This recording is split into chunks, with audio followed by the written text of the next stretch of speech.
Good morning students. आज हम लोग class 9 life science chapter 3 life processes यानी कि जैव प्रक्रम चैप्टर के बारे में पढ़ेंगे। इस जैव प्रक्रम में हमने पिछले क्लासेस में फोटोसिंथेसिस प्रकाश संश्लेषण के बारे में पढ़ा।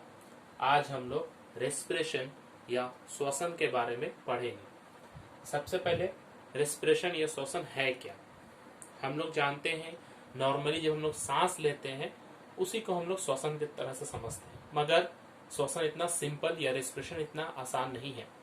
पहले इसकी डेफिनेशन पढ़ ले, फिर डिटेल्स में इसके बारे में हम लोग पढ़ेंगे। श्वसन क्या है? श्वसन एक ऐसी जैव रासायनिक अभिक्रिया है। जैव रासायनिक अभिक्रिया मतलब सजीवों में होने वाली एक रासायनिक क्रिया है। जैव रासायनिक अभिक्रिया है जो सजीव कोशिकाओं में, ये सजीव कोशिकाएं छोटे छोटे बैक्टीरिया से लेकर बड़े बड़े पेड़ पौधे, जीव जंतु सब होंगे। एंजाइम की सहायता से किसी भी क्रिया को करने के लिए, स्पीड को बढ़ाने के लिए एंजाइम की आवश्यकता लगती है, इसलिए यहाँ पर एंजाइम हम लोग कह रहे हैं और केमिकल रिएक्शंस को कैटालिस्ट कहते हैं। एंजाइम की सहायता से ग्लूकोज का ऑक्सीकरण करके, ये ग्लूकोज कहाँ से आता है? ये कोशिकाओं के अंदर में जो हम भोज्य पदार्थ ग्रहण करते हैं उन्हीं भोज्य पदार्थों से ये ग्लूकोज हमें प्राप्त होता है, ऊर्जा उत्पन्न करती है। ग्लूकोज का ऑक्सीकरण करके ऊर्जा उत्पन्न। ग्लूकोज का ऑक्सीकरण का मतलब हो गया कि एक ग्लूकोज ऑक्सीजन से क्रिया करती है। तो ग्लूकोज का फॉर्मूला जो होता है C6H12O6।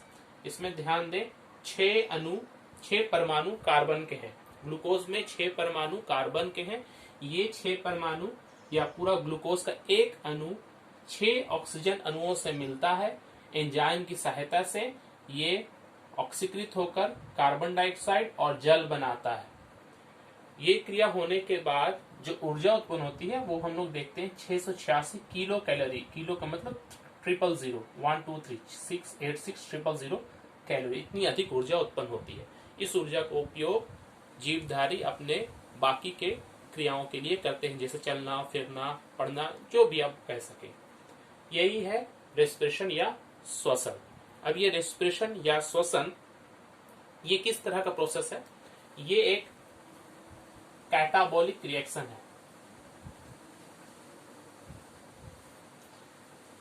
इसके पहले हमने फोटोसिंथेसिस के बारे में पढ़ा।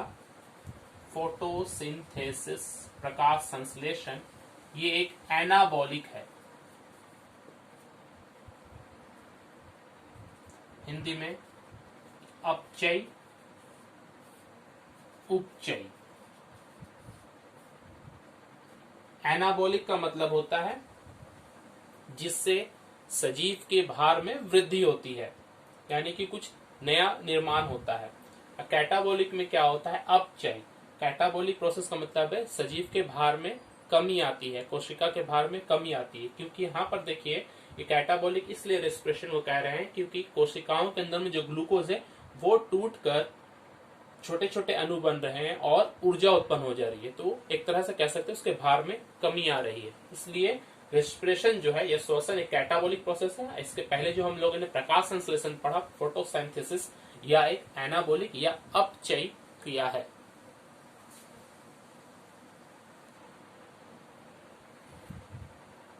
नेक्स्ट पार्ट में देखिए पौधों में श्वसन। पौधों में जो श्वसन है ये मुख्य रूप से 3 भागों से हो सकती है। देखिए यहाँ पर चित्र में नीचे जड़ों से हो सकती है, तने से हो सकती है और पत्तियों से हो सकती है। जड़ों के द्वारा जो होता है, जड़ों में छोटे छोटे से मूल रोम पाए जाते हैं। एक जड़ को मैंने बड़ा करके दिखाया है। मूल रोम मतलब बाल की तरह छोटे छोटे रेशे रहते हैं।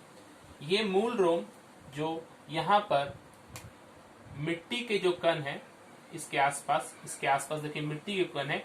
इन मिट्टी के कणों के बीच में जो ऑक्सीजन परमाणु होता है, ऑक्सीजन गैस, उस ऑक्सीजन गैस को ये विसरण द्वारा, किस विधि द्वारा? विसरण, डिफ्यूशन प्रोसेस के द्वारा ये शोषित कर लेती है और उसके ये प्रकार अपना श्वसन की क्रिया करती है। सेकंड में देखिए जो तने हैं, ये मैं बड़ा पेड़ के बारे में बता रहा हूं जिसका तना लकड़ी का है, मोटा है, बड़े तने। उन तनों में बीच में छोटे छोटे छोटे छिद्र पाए जाते हैं जिन्हें हम लेंटिसल्स कहते हैं। ये लेंटिसल्स के द्वारा श्वसन की क्रिया करते हैं। और पत्तियों में जो सबसे मुख्य अंग है श्वसन का इनका, पत्तियों में स्टोमेटा नाम के छोटे छिद्र पाए जाते हैं, जो कि हम लोगों ने प्रकाश संश्लेषण में पढ़ा था। स्टोमेटा से भी गैसों का आदान प्रदान होता है। स्टोमेटा ऑक्सीजन को बाहर से ग्रहण करता है या पेड़ पौधे जो प्रकाश संश्लेषण बनाते हैं उन्हें देता है।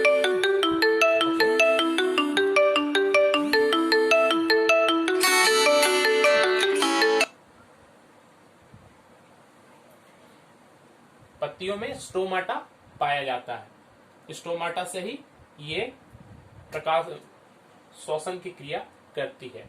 अब हम इसके बाद में एक चीज को यहाँ जानेंगे, श्वसन और प्रकाश संश्लेषण ये दोनों साथ साथ कैसे होती है पेड़ पौधों में। प्रकाश संश्लेषण में क्या होता है? प्रकाश संश्लेषण में पौधे वायुमंडल से बाहर से CO2 को ग्रहण करते हैं और बाहर वायुमंडल में ऑक्सीजन को छोड़ते हैं। यह है प्रकाश संश्लेषण, लेकिन ओनली डे टाइम में, दिन के समय में। डे टाइम में ये कार्बन डाइऑक्साइड बाहर से लेते हैं और ऑक्सीजन बाहर को छोड़ते हैं। दिन के समय प्रकाश संश्लेषण की क्रिया होती है, लेकिन श्वसन जो है पौधों में ये दिन रात हर समय एक ही स्पीड से होता है, दिन और रात दोनों। तो दिन के समय अगर हम देखें एट डे टाइम में प्रकाश संश्लेषण के लिए जो CO2 है वो तो वो वायु से ही ग्रहण करेगी, मगर जब वो ऑक्सीजन छोड़ती है इस ऑक्सीजन का कुछ भाग खुद अपने लिए रख के श्वसन करेगी और बाकी ज्यादा परिमाण में जो भाग है वो हवा में छोड़ देती है। इसलिए दिन के समय हम देखेंगे कि पौधे ऑक्सीजन गैस वायु में छोड़ रही है, लेकिन वायु से ले नहीं रही है श्वसन के लिए। लेकिन जब रात हो जाती है एट नाइट, या हम इसके बाद डे के बाद अगर इवनिंग की बात करें, शाम के समय ये दोनों क्रिया बराबर हो जाती है। प्रकाश संश्लेषण की दर और श्वसन की दर ये दोनों बराबर हो जाती है। अर्थात प्रकाश संश्लेषण के समय उसे जितना CO2 चाहिए अब वो वायुमंडल से नहीं लेगा, वो श्वसन में जो CO2 निकलता है उसे ही ले लेगा। और ये ऑक्सीजन गैस जो है, ये ऑक्सीजन गैस खुद अपने ही बनाकर अपने ही ले लेगा, ये बाहर से भी नहीं लेगा। तो ये बीच का प्रोसेस है। लेकिन नाइट टाइम में, रात के समय प्रकाश संश्लेषण की क्रिया बंद हो जाती है। इसका मतलब ऑक्सीजन बनने की क्रिया बंद हो जाती है।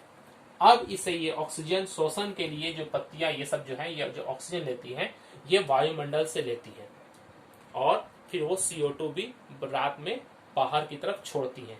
इसलिए हम लोग कहते भी हैं कि रात के समय पौधों के नीचे या पेड़ के नीचे नहीं रहना चाहिए, क्योंकि वो उस समय CO2 जो कि हमारे लिए जहरीली है, जहरीली गैस वो छोड़ती है। ओके।